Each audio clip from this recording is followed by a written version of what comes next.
ನಾನು ಹರ್ಷಿತಾ, ಕಾರ್ವಾಪ್ರೇಟ್ ಚಾನೆಲ್ಗೆ ಸ್ವಾಗತ. ಮತ್ತೆ 16 ವಿದ್ಯಾರ್ಥಿಗಳಿಗೆ ಕರೋನಾ ದೃಢ. ಈ ಶಾಲೆಯಲ್ಲಿ ಸೋಂಕಿತರ ಸಂಖ್ಯೆ 38ಕ್ಕೆ ಏರಿಕೆ. ಪೋಷಕರಲ್ಲಿ ಹೆಚ್ಚುತ್ತಿದೆ ಆತಂಕ. ಕಾರವಾರ ಜಿಲ್ಲೆಯಲ್ಲಿ ಕರೋನಾ ಹರಡುವಿಕೆ ವೇಗವಾಗಿದ್ದು, ಪ್ರಮುಖವಾಗಿ ಶಾಲಾ ವಿದ್ಯಾರ್ಥಿಗಳು ಮತ್ತು ಶಿಕ್ಷಕರಲ್ಲಿ ಸೋಂಕು ದೃಢಪಡುತ್ತಿದೆ. ಯಲ್ಲಾಪುರದ YTS ಶಿಕ್ಷಣ ಸಂಸ್ಥೆಯ 22 ವಿದ್ಯಾರ್ಥಿಗಳಲ್ಲಿ ಸೋಂಕು ಕಾಣಿಸಿಕೊಂಡ ಬೆನ್ನಲ್ಲೇ ಅವರೆಲ್ಲರ ಪ್ರಾಥಮಿಕ ಮತ್ತು ದ್ವಿತೀಯ ಸಂಪರ್ಕಿತರನ್ನು ತಪಾಸಣೆ ಮಾಡಲಾಗಿತ್ತು. ಇದೀಗ ವರದಿ ಬಂದಿದ್ದು, ಇವರಲ್ಲಿ ಮತ್ತೆ 16 ವಿದ್ಯಾರ್ಥಿಗಳಲ್ಲಿ ಕರೋನಾ ಪಾಸಿಟಿವ್ ಬಂದಿದೆ. YTS ಶಿಕ್ಷಣ ಸಂಸ್ಥೆಯಲ್ಲಿ 2 ಶಿಕ್ಷಕರು ಸೇರಿದಂತೆ 22 ವಿದ್ಯಾರ್ಥಿಗಳಿಗೆ ಕರೋನಾ ದೃಢಪಟ್ಟ ಹಿನ್ನೆಲೆಯಲ್ಲಿ ಶಾಲೆಯ 49 ಬೋಧಕ ಹಾಗೂ ಬೋಧಕೇತರ ಸಿಬ್ಬಂದಿಗಳು ಹಾಗೂ 272 ವಿದ್ಯಾರ್ಥಿಗಳ ಗಂಟಲು ದ್ರವದ ಪರೀಕ್ಷೆ ನಡೆಸಲಾಗಿತ್ತು. ಅವರಲ್ಲಿ ಬುಧವಾರ 16 ಜನರಿಗೆ ಸೋಂಕು ದೃಢಪಟ್ಟಿದ್ದು, ಎಲ್ಲರೂ ವಿದ್ಯಾರ್ಥಿಗಳು ಎನ್ನಲಾಗಿದೆ. ಇದೇ ವೇಳೆ ಗಂಟಲು ದ್ರವದ ಪರೀಕ್ಷೆಗೊಳಗಾದ ಒಟ್ಟು 1085 ಜನರ ಫಲಿತಾಂಶ ಬರುವುದು ಬಾಕಿ ಇದೆ ಎನ್ನಲಾಗಿದೆ. ಕಾಳಮ್ಮನಗರದ ಸರ್ಕಾರಿ ಶಾಲೆಯ 173 ವಿದ್ಯಾರ್ಥಿಗಳ ಗಂಟಲು ದ್ರವದ ಪರೀಕ್ಷೆಗಾಗಿ ಕಳುಹಿಸಿಕೊಡಲಾಗಿದೆ. ಜಿಲ್ಲೆ ಮತ್ತು ತಾಲೂಕಿನಲ್ಲಿ ಶಾಲೆಯ ವಿದ್ಯಾರ್ಥಿಗಳಲ್ಲಿ ಹೆಚ್ಚಿನ ಪ್ರಕರಣ ಕಂಡುಬರುತ್ತಿರುವುದು ಪೋಷಕರ ಆತಂಕಕ್ಕೆ ಕಾರಣವಾಗಿದೆ. ಆದರೆ ಯಾರೂ ಭಯಪಡುವ ಅಗತ್ಯವಿಲ್ಲವಾಗಿದ್ದು, ಜಿಲ್ಲಾಡಳಿತ, ತಾಲೂಕಾಡಳಿತ ಎಲ್ಲ ರೀತಿಯ ಮುನ್ನೆಚ್ಚರಿಕಾ ಕ್ರಮಗಳನ್ನು ಕೈಗೊಂಡಿದೆ.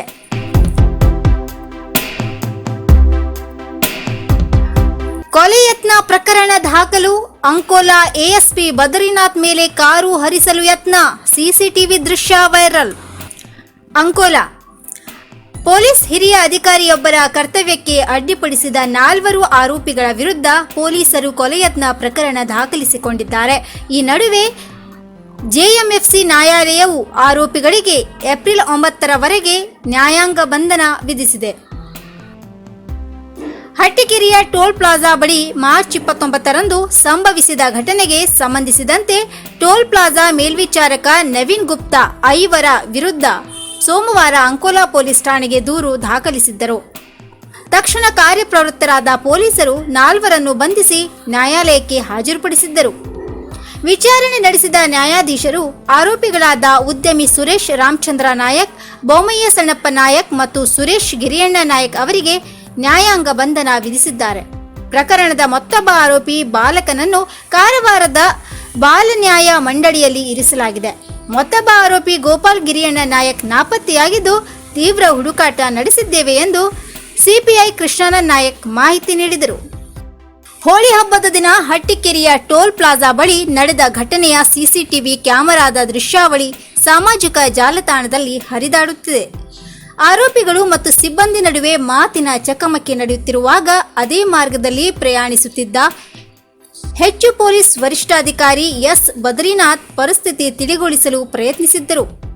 ಸಮಾಧಾನಗೊಳ್ಳದ ಆರೋಪಿಗಳು ASP ಅವರ ಮೇಲೆಯೇ ಸ್ಕಾರ್ಪಿಯೋ ವಾಹನವನ್ನು ಹರಿಸಲು ಪ್ರಯತ್ನಿಸುತ್ತಿರುವುದು ವಿಡಿಯೋದಲ್ಲಿದೆ. ಘಟನೆಯಲ್ಲಿ ಬದ್ರಿನಾಥ್ ಅವರ ಕಾಲಿಗೆ ಪೆಟ್ಟಾಗಿದೆ. ಮುಂದುವರಿದ ಆರೋಪಿಗಳು ಬದ್ರಿನಾಥ್ ಹಾಗೂ ಸಿಬ್ಬಂದಿಯನ್ನು ಸುಮಾರು 25 ಮೀಟರ್ವರೆಗೆ ಸ್ಕಾರ್ಪಿಯೋದಿಂದ ತಳ್ಳಿಕೊಂಡು ಹೋಗಿದ್ದಾರೆ. ಇಷ್ಟೆಲ್ಲ ಆದರೂ ಅಂಕೋಲಾ ಪೊಲೀಸ್ ಠಾಣೆಯಲ್ಲಿ ಈ ಬಗ್ಗೆ ದೂರು ದಾಖಲಾಗದೆ ಕೇವಲ ಟೋಲ್ ಪ್ಲಾಜಾ ಮೇಲ್ವಿಚಾರಕರ ಹೆಸರಿನಲ್ಲಿ ಪ್ರಕರಣ ದಾಖಲಿಸಲಾಗಿದೆ. ಇದು ಸಾರ್ವಜನಿಕ ವಲಯದಲ್ಲಿ ಪ್ರಶ್ನೆ ಮೂಡಿಸಿದೆ. ಇದರಿಂದ ಎಚ್ಚೆತ್ತ ಪೊಲೀಸರು ಆರೋಪಿಗಳ ವಿರುದ್ಧ ಮಂಗಳವಾರ ಸೆಕ್ಷನ್ 307ರ ಅಡಿಯಲ್ಲಿ ಕೊಲೆ ಯತ್ನ ಪ್ರಕರಣ ದಾಖಲಿಸಿ ನ್ಯಾಯಾಲಯಕ್ಕೆ ವರದಿ ಸಲ್ಲಿಸಿದ್ದಾರೆ.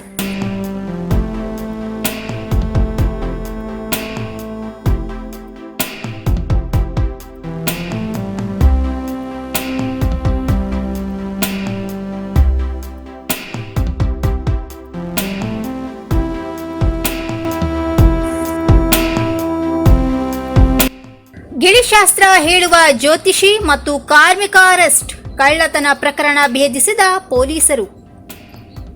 ಮುರುಡೇಶ್ವರ ಆ ಇಬ್ಬರು ಹೊಟ್ಟೆಪಾಡಿಗಾಗಿ ವಿಶ್ವಪ್ರಸಿದ್ಧ ಪ್ರವಾಸಿ ತಾಣವಾದ ಮುರುಡೇಶ್ವರಕ್ಕೆ ಬಂದಿದ್ದರು. ಇವರಲ್ಲಿ ಒಬ್ಬ ಗಿಳಿಶಾಸ್ತ್ರ ಹೇಳುವ ಜ್ಯೋತಿಷಿ, ಮತ್ತೊಬ್ಬ ಕೂಲಿ ಕೆಲಸ ಮಾಡುವವ. ಆದರೆ ಈ ವೇಳೆ ಈ ಇಬ್ಬರ ತಲೆಯಲ್ಲಿ ದುಷ್ಟ ಆಲೋಚನೆಯೊಂದು ಹೊಳೆದಿದ್ದು, ಹಣ ಸಂಪಾದಿಸುವ ವ್ಯಾಮೋಹಕ್ಕೆ ಬಿದ್ದು ಮಾಡಬಾರದ ಕೆಲಸ ಮಾಡಿ ಈಗ ಸಿಕ್ಕಿಬಿದ್ದಿದ್ದಾರೆ. ಹೌದು, 2020ರಲ್ಲಿ ಭಟ್ಕಳದ ಕೈಕಿಡಿ ಗ್ರಾಮ ಪಂಚಾಯತ್ ಕಳ್ಳತನ ನಡೆದಿತ್ತು. ಈ ಸಂಬಂಧ ಪೊಲೀಸ್ ಠಾಣೆಯಲ್ಲಿ ದೂರು ದಾಖಲಾಗಿತ್ತು. ಇದೀಗ ಪೊಲೀಸರು ಈ ಪ್ರಕರಣದ ಆರೋಪಿಗಳನ್ನು ಬಂಧಿಸಿದ್ದಾರೆ. ಬಂಧಿತ ಆರೋಪಿಗಳನ್ನು ಗಿಡಿಶಾಸ್ತ್ರ ಹೇಳುವ ಜ್ಯೋತಿಷಿ ಕಾಳಪ್ಪ ಮತ್ತು ಕೂಲಿ ಕೆಲಸ ಮಾಡುವ ಕಿರಣ್ ಎಂದು ತಿಳಿದು ಬಂದಿದೆ. ಪಂಚಾಯತ್ನಲ್ಲಿದ್ದ ಹಣ ಮತ್ತು ಕೆಲ ಕಂಪ್ಯೂಟರ್ ವಸ್ತುಗಳನ್ನು ಕದ್ದು ಪರಾರಿಯಾಗಿದ್ದರು. ಸಿಸಿಟಿವಿ ಮುಂತಾದ ದೃಶ್ಯಗಳನ್ನು ಪರಿಶೀಲಿಸಿದ ಪೊಲೀಸರು ಆರೋಪಿಗಳ ಪತ್ತೆಗೆ ಬಲೆ ಬೀಸಿದ್ದರು. ಮೀಡಿಯಾ ಕಪ್ 2021 ಲಾಂಛನ ಬಿಡುಗಡೆ. ಕಾರವಾರ ಜಿಲ್ಲೆಯ ಪತ್ರಕರ್ತರಿಗಾಗಿ ಆಯೋಜಿಸಿರುವ ಮೀಡಿಯಾ ಕಪ್ 2021 ಕ್ರಿಕೆಟ್ ಪಂದ್ಯಾವಳಿಯ ಲಾಂಛನವನ್ನು ಗುರುವಾರ ಅನಾವರಣಗೊಳಿಸಲಾಯಿತು. ನಗರದಲ್ಲಿ ಏಪ್ರಿಲ್ 10 ಮತ್ತು 11ರಂದು ಪಂದ್ಯಾವಳಿಯು ನಡೆಯಲಿದ್ದು ಪತ್ರಕರ್ತರ 8 ತಂಡಗಳು ಪಾಲ್ಗೊಳ್ಳಲಿವೆ. ಜಿಲ್ಲಾ ಪತ್ರಿಕಾ ಭವನದಲ್ಲಿ ಸುದ್ದಿಗೋಷ್ಠಿ ನಡೆಸಿ ಪಂದ್ಯಾವಳಿಯ ವ್ಯವಸ್ಥಾಪಕರಾದ ನವೀನ್ ಸಾಗರ್, ದೀಪಕ್ ಕುಮಾರ್ ಶೆಣವಿ, ನಾಗರಾಜ್ ಹರಪನಹಳ್ಳಿ, ಪ್ರಚಾರ ಸಮಿತಿಯ ಸದಾಶಿವ ಎಂಎಸ್, ಜಿಲ್ಲಾ ಪತ್ರಿಕಾ ಭವನ ನಿರ್ವಹಣಾ ಸಮಿತಿ ಅಧ್ಯಕ್ಷ ಟಿಬಿ ಹರಿಕಾಂತ್, ಉಪಾಧ್ಯಕ್ಷ ಗಿರೀಶ್ ನಾಯ್ಕ್, ಶೇಷಗಿರಿ ಮುಂಡಳ್ಳಿ ಬಿಡುಗಡೆಗೊಳಿಸಿದರು. ಪಂದ್ಯಾವಳಿಯು ಮಾಲಾದೇವಿ ಮೈದಾನದಲ್ಲಿ ನಡೆಯಲಿದ್ದು Karwar warriors, Karwar fighters, Sirsi stars, Kumta Riders, Honnavar hunters, Bhatkal media warriors, Ankola Lagaan ಹಾಗೂ ಜೊಯ್ಡಾ ಮತ್ತು ದಾಂಡೇಲಿಯ ಕಾಳಿ 11 ತಂಡಗಳು ಪಂದ್ಯದ ಚಾಂಪಿಯನ್ ತಂಡಕ್ಕೆ 25,000 ನಗದು ಹಾಗೂ ಟ್ರೋಫಿ, ರನ್ನರ್ ಅಪ್ ತಂಡಕ್ಕೆ 15,000 ನಗದು ಹಾಗೂ ಆಕರ್ಷಕ ಟ್ರೋಫಿ ದೊರೆಯಲಿದೆ. ಇದರೊಂದಿಗೆ ಉತ್ತಮ ಪ್ರದರ್ಶನ ನೀಡಿದ ಆಟಗಾರರಿಗೆ ವೈಯಕ್ತಿಕ ಬಹುಮಾನಗಳು ಇವೆ ಎಂದು ತಂಡದ ವ್ಯವಸ್ಥಾಪಕರು ತಿಳಿಸಿದ್ದಾರೆ. ನಾವು ಕಾರವಾರದ ಪತ್ರಕರ್ತರು ಜಿಲ್ಲಾ ಮಟ್ಟದ ಮೀಡಿಯಾ ಕಪ್ ಟೂರ್ನಮೆಂಟ್ ಅನ್ನು ಮಾಡಿದಿತ್ತು. ಈಗ 10 ವರ್ಷದ ನಂತರ ಅಚ್ಚೇರಿ ಎನ್ಸುವಾಗ ನಾಗೇಂದ್ರ ಆವಾಗಿದ್ರು, ಈಗ ಮತ್ತೆ ಪುನಃ ನಾಗೇಂದ್ರ ಟೂರ್ನಮೆಂಟ್ ಕಾರವಾರ ಬಂದಿದ್ದಾರೆ. ಅವಾಗ ಮಾಡಿದ್ದು. ಈಗ 2ನೇ ಬಾರಿ ನಾವು ಕಾರವಾರದ ಪತ್ರಕರ್ತರ ಸಂಘಟನೆ ವತಿಯಿಂದ ಪತ್ರಿಕಾ ಭವನ ಸಮಿತಿ ವತಿಯಿಂದ ನಾವು ಜಿಲ್ಲಾ ಮಟ್ಟದಲ್ಲಿ ಒಂದು ಮೀಡಿಯಾ ಕಪ್ ಕ್ರಿಕೆಟ್ ಪಂದ್ಯಾವಳಿಯನ್ನು ಹಮ್ಮಿಕೊಂಡಿದ್ದೇವೆ. ಇದೇ ಏಪ್ರಿಲ್ 10 ಮತ್ತು 11ರಂದು ಮಾಲಾದೇವಿ ಮೈದಾನದಲ್ಲಿ 2 ದಿನಗಳ ಕಾಲ ಈ ಪಂದ್ಯಾವಳಿ ನಡೀತಾ ಇದೆ. ಈಗಾಗಲೇ ಜಿಲ್ಲೆಯ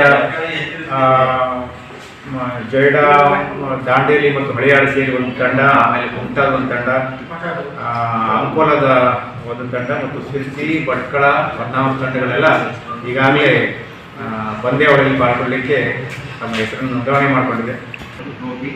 2ನೇ ಬಹುಮಾನವಾಗಿ 15,000 ಟ್ರೋಫಿಯನ್ನು ಕೊಟ್ಟಿದೆ. ಆಮೇಲೆ ವೈಯಕ್ತಿಕ ಈಗಾಗಲೇ ನಾವು ಪಂದ್ಯಾವಳಿಯಲ್ಲಿ ಸಾಕಷ್ಟು ತಯಾರಿಯನ್ನು ಮಾಡಿಕೊಂಡಿದ್ದೇವೆ. ನಮ್ಮಲ್ಲಿ ಕಾರವಾರದಲ್ಲಿ 2 ತಂಡಗಳು ಈ ಪಂದ್ಯಾವಳಿ ಆಡ್ತಾ ಇದೆ. ಇನ್ನು ಮತ್ತಷ್ಟು ಸುದ್ದಿಗಾಗಿ ಕಾರವಾರ ಪ್ಲಸ್ ವೀಕ್ಷಿಸಿ. ನೀವು ಯೂಟ್ಯೂಬ್ ಅಲ್ಲಿ ನೋಡ್ತಿದ್ದೀರಿ, ಸಬ್ಸ್ಕ್ರೈಬ್ ಮಾಡಿ, ಬೆಲ್ ಐಕಾನ್ ಕ್ಲಿಕ್ ಮಾಡಿ. ಫೇಸ್ಬುಕ್ ಪೇಜಲ್ಲಿ ನೋಡ್ತಿದ್ದೀರಿ, ಫಾಲೋ ಮಾಡಿ. ಧನ್ಯವಾದಗಳು.